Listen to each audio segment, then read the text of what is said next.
ఏ వతన్ మేరే వతన్, quit India movement మరియు pre independence టైంలో కాంగ్రెస్ రేడియోని కనిపెట్టిన women freedom fighter Usha Mehta గారు ఆ టైంలో ఫ్రీడమ్ ఫైటింగ్లో ఎలాంటి రోల్ ప్లే చేశారన్నదే ఈ సినిమా. ఇక 2 hours 15 minutes రన్ టైంతో ప్రైమ్ వీడియోలో డైరెక్ట్గా ఓటీటీ రిలీజ్గా తెలుగులో కూడా స్ట్రీమ్ అవుతుంది.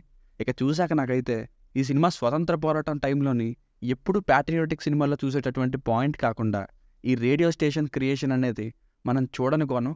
కానీ స్టిల్ ఎలా వెళ్ళిందంటే సడన్గా ఒక సీన్ బాగుంటుంది, మళ్ళీ వెంటనే చాలాసేపు బోర్, మళ్ళీ ఇంకో సీన్ బాగుంటుంది, ఇంకాసేపు బోర్. సినిమా మొత్తం ఇదే స్టైల్లో వెళ్ళింది. ఓన్లీ ఆ మంచి ఇంట్రెస్టింగ్ సీన్స్ కోసం ఒకసారి చూడొచ్చు. అండ్ సినిమా ఎలా ఉందన్నది పక్కన పెడితే ఇలాంటి ఒక అటెంప్ట్కి అప్రిషియేట్ చేసేయాలి టీమ్ని. మిగతాది క్లియర్గా లాస్ట్లో ఇచ్చే రేటింగ్ ఇంకా ప్లస్ అండ్ మైనస్ పాయింట్స్లో మాట్లాడదాం. ఫ్యామిలీతో చూడొచ్చా అంటే ఎస్ చూడొచ్చు, అడల్ట్ కంటెంట్ ఏం లేదు.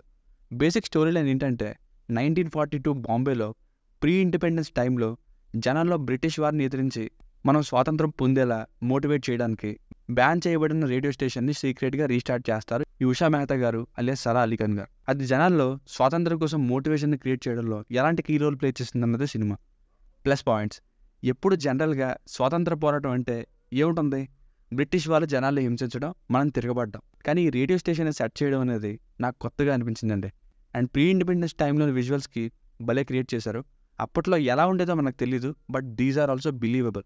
ఇంకా కొన్ని ఎంగేజింగ్ సీన్స్ లైక్ కాంగ్రెస్లో కలవకూడదు, గాంధీ గారిని క్వశ్చన్స్ అడిగే సీన్, క్విట్ ఇండియా మూవ్మెంట్ని మళ్ళీ స్టార్ట్ చేయడం, రెక్టిఫైర్ కోసం వెళ్ళే సీన్, మనోహర్ లోహియా గారులుగా గెస్ట్ అపియరెన్స్లో ఇమ్రాన్ హష్మీ గారు, ఇంకా ఉషా మెహతాగా సరా అలీ ఖాన్ గారి performances, visuals and background music, ఇవి ప్లస్ పాయింట్స్. సాంగ్స్ని హిందీలోనే ఉంచేశారు, బాగున్నాయి సాంగ్స్ వినడానికి. ఇంకా బ్రిటిష్ వారు ఆ రేడియో స్టేషన్ ఎక్కడుందని కనిపెట్టడానికి వచ్చిన సీన్స్ టెన్షన్గా ఉంటాయి. మైనస్ పాయింట్స్, పచ్చిగా చెప్పాలంటే ఫస్ట్ 10 minutesకే ఆపేయాలనిపించింది. అంతా అన్ఇంట్రెస్టింగ్ ప్రొసీడింగ్స్. స్టార్టింగ్ మరీ ఘోరంగా ఉందండి.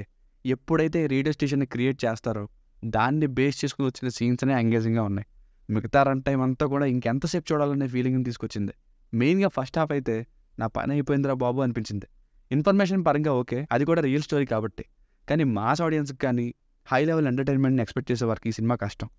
సో ఫైనల్గా మూవీకి వర్డిక్ట్ ఏంటంటే కొన్ని సీన్స్ కోసం ఇంకా ప్రీ ఇండిపెండెన్స్ విజువల్స్ కోసం ఒక్కసారి ట్రై చేయొచ్చు, ఓన్లీ ఫర్ ఫ్యూ సీన్స్. దీనికి రేటింగ్ వచ్చేసి నా ఒపీనియన్ 2.75/5. మీకు కనుక నా రివ్యూ నచ్చినట్లయితే మరిన్ని రివ్యూస్ కోసం మన ఛానల్ని సబ్స్క్రైబ్ చేసుకోండి. Thank you.